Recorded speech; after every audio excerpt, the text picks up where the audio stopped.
to it. It's time for our Phoenix Weekly Pro Power Ranking, sponsored by BuyThePhoenix.com. The Phoenix, a revolutionary technology helping men all across America get back to their best in the bedroom. Visit GetMyPhoenix.com to learn more. BuyThePhoenix.com to learn more. All right, Erin, why don't you start us off? Your top five quarterbacks of all time.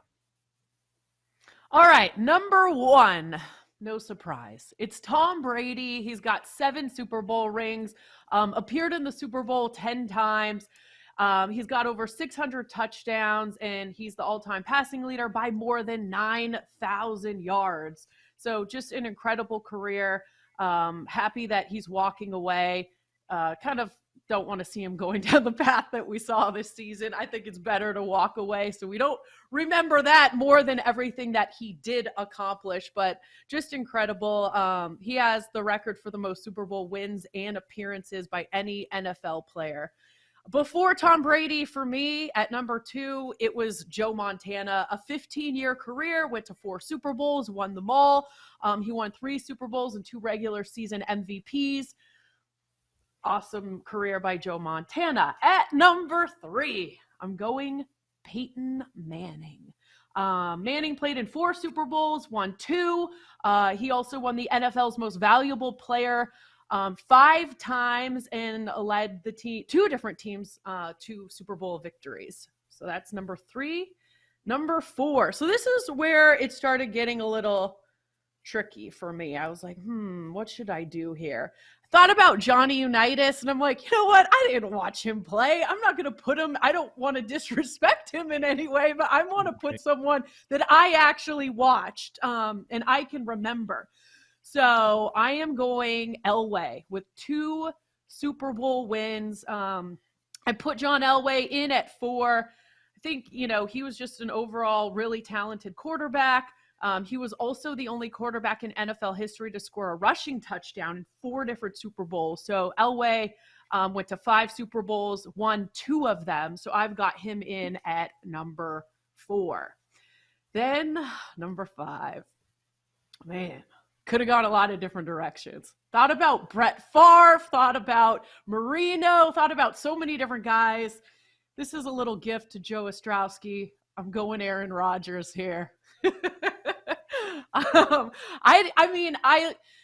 I just think even though he is still playing, we didn't have some specific criteria that we were following, but overall his talent, the pocket presence, his 4 MVPs. I know he just has 1 Super Bowl victory, but I'm putting Aaron Rodgers in at number 5 on my all-time quarterback list. All right. So Brady, Montana, Manning, Elway, Rodgers. Interesting. Okay, so definitely some similarities on my list, but different at the end. We start off, I'll go next. Obviously, Tom Brady is number 1. I mean, the debates that were going on 10, 12 years ago, could he pass Montana? I mean, those ended a long time ago. Tom Brady, his longevity, his ability to win as many championships as he did, it's remarkable. No one will ever top what he's accomplished. I mean, just it won't happen. Tom Brady is the best quarterback of all time. Number 2, I went Montana. 4-0 in Super Bowls, led a dynasty, and really part of the NFL changing and moving towards the past, what Bill Walsh created with him in the early 80s, an incredible quarterback, an incredible winner. Montana's 2. At number 3, I had Peyton Manning as well. I thought about Peyton over Montana because I thought he changed the game in the late 90s, and the game went to shotgun and passing and the quarterback changing things in the line of scrimmage. But Montana's winning, it was a lot for me to overcome. 4 Super Bowls to 2. So I left Peyton at number 3. But Peyton was amazing. I thought Sunday to Sunday he was the best quarterback in the NFL for a decade. And then Brady kind of surpassed him and kept going. At number 4, and Joe, you hinted at this earlier, I'm ready to put him here. And I think he'll only move up from here. Patrick Mahomes is the 4th greatest quarterback in history of football. I mean, it's the greatest start to a career ever. He might win another Super Bowl in a couple weeks. He's going to have another MVP. And it's similar to Peyton when he came in. Right away, he's great. It's similar to Brady when he came in. Right away, he's winning. And as long as he stays healthy, he only moves up from here. I think there's a real chance he moves past Peyton Manning one day, and he could surpass Montana. We'll see when it's all said and done if he has enough rings to get in the Brady category. But Patrick Mahomes is that great. Now at number 5, like Erin, I thought about a lot of different people. I thought about back in the day, a Unitas kind of name. I thought about Marino. Yeah. But here's what I came back to. I'm throwing away his numbers in terms of counting stats because it wasn't his fault. He was sitting behind, at the time, the GOAT. But when he got to play, Steve Young was the best quarterback in the NFL for 8 years. And he started playing at the age of 30.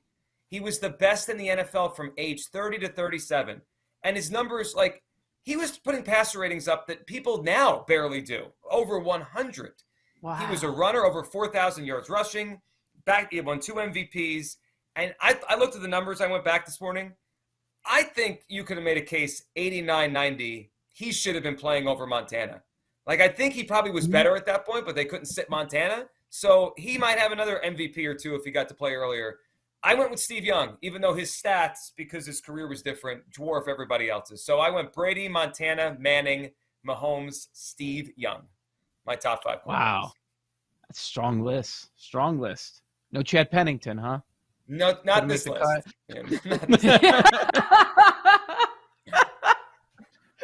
It's I like you guys. I agree. Different game. How do you compare with the numbers that are being put up today with Unitas or Otto Graham? Like, Right. what do you do with Staubach? Like, I don't know. And then with more regular season games, it's going to get more funky down the line. And now we have more running quarterbacks. Going to be interesting. All right. No suspense at the very top. So that's where we're all starting. We're all going Brady. I mean, we know why. 7 Super Bowls, 3 MVPs. I was actually like sitting here trying to come up with a reason, but I can't. I mean, the 7 Super Bowl thing. And then you also look at it. It's not like, oh, where you could say it's all about Belichick. It's all about the players around. Look at his number 1 receiver, some of those Super Bowls. It's like, it was amazing he was able to accomplish that. And then he's number 1 all-time in passing yards. In a single season, number 3 has the 3rd highest mark. It's like, there's no warts. What do you say? He's the GOAT. So I couldn't go elsewhere. But I did go Brady 1. I did put Peyton Manning 2nd. I decided to do that. And maybe it's a little unfair because he was not a good quarterback when he won his second Super Bowl, but that really adds a lot to the resume. It does. Most regular season MVPs we've seen, with 5 of them. He's got the most passing yards in a single season, 3rd most all time. Peyton Manning is number 2 overall, and we're lucky as football fans that we got to see Brady versus Peyton so many times in the AFC Championship game and in the playoffs. All right, this is when it got really tricky for me. See, for me, it was easier to put Peyton number 2. But I had more trouble at 3 through 5 than you guys. I put Aaron Rodgers 3rd. Wow. I did. I put Rodgers 3rd. I know what people are going to say about the meltdown in the playoffs, and I'll get to some of the help outside of the quarterback. But what about the lack of help that Aaron Rodgers has had throughout his career in Green Bay? And it started with sitting behind Favre and dealing with all that mess, and he surpassed Favre, which nobody was calling for. Mm-hmm. And then Mike McCarthy, it was his offense. He was behind everything. And yeah, I don't love Rodgers and some of the drama and some of the stuff that's happened over the last few years. 4 MVPs, 2nd most we've ever seen. So, I am going to lean a little bit. Winning is important, but I think if Rodgers had the help, the coaching that some of these other guys were talking about, the weapons that some of these other guys have had. I know Devontae was great, but he didn't have him for much of his career. So I ended up going with Rodgers number 3, and obviously I've got to slide in Joe Montana 4. My issue with Montana, and it's tough. It's really tough with these guys. I just think of the amount of quarterbacks, these names that were thrown out there, that would have had the same amount of success with Bill Walsh and Jerry Rice. That's the hard part. And we'll get to guys like Drew Brees. Like, the numbers just dwarf so many players. But how much is Sean Payton? How much was those elements? That's the hard part. And, I'll ruin my 5. None of us have Drew Brees on our top 5, and he cracked 5,000 yards 5 times in his career. Most ever. So, I mean, there are only so many spots.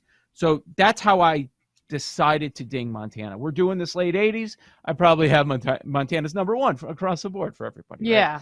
Right? Yeah. So I go Brady, Peyton, Rodgers, Montana. I thought I was going to be on an island. I am not. I put Mahomes number 5. So Joji went higher with 4. I decided to go Mahomes number 5. I can't wait to see when it's all said and done how many Super Bowls, how many Super Bowl MVPs we're talking about. He already has thrown for 5,000 yards a couple of times.